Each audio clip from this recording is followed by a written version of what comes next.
Bahan ajar kelas 11. Ini khusus di pertemuan selanjutnya setelah PPT yang pertama tentang teks prosedur, yang ini tentang khusus kebahasaan yang ada dalam teks prosedur. Kenapa dibahas secara terpisah PPT-nya? Karena kebahasan dalam teks prosedur ini banyak. Jadi kita akan pantik juga dengan pertanyaan. Nah, kebahasaannya mereka sudah terpikirkan dengan bentuk-bentuk jenis-jenis di PPT sebelumnya. Nah, kemudian kita masuk ke materinya, kita jelaskan satu-satu secara mendalam.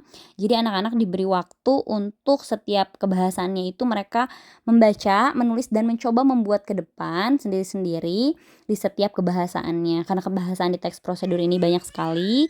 Contoh misalnya kalimat perintah, setelah kita beri contoh, anak-anak dipersilahkan atau diperbolehkan ke depan untuk mencoba. Kemudian di kata kerja imperatif juga anak-anak boleh kita selipkan dengan kuis sebetulnya. Karena ini hanya ringkasan saja, Bapak Ibu bisa menyesuaikan dengan banyaknya pertemuan dan buku paket yang digunakan. Karena biasanya di buku paket juga sudah ada latihan-latihan yang menarik. Tapi karena memang di buku paket, kalau kita sajikan kembali di PPT akan lebih menarik. Nah, seperti yang nomor 3 ini juga kebahasaan. Kita bisa kasih contoh-contoh, tapi anak-anak juga membuat contohnya secara langsung.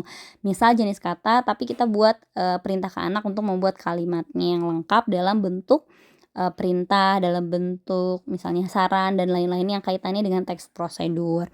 Karena ini kebahasannya cukup banyak, bisa dibagi menjadi 2 pertemuan. Kenapa? Karena anak-anak harus paham dan mencoba. Biasanya yang lebih nempel itu adalah saat mencoba, baik secara individu, tertulis maupun secara lisan. Jadi ini masih tentang kebahasaan, jadi fokus di PPT yang ini adalah hanya kebahasaannya saja. Kemudian di kebahasaan teks prosedur ini kan ada tanda baca juga.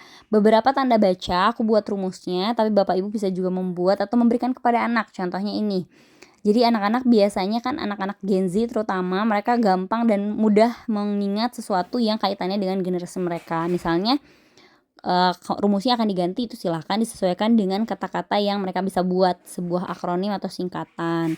Ini contoh-contohnya perlu diperdalam, begitu juga dengan latihan-latihan, karena biasanya yang lebih nempel itu latihan. Nah, seperti ini juga, ini bisa dibuat ulang oleh anak-anak.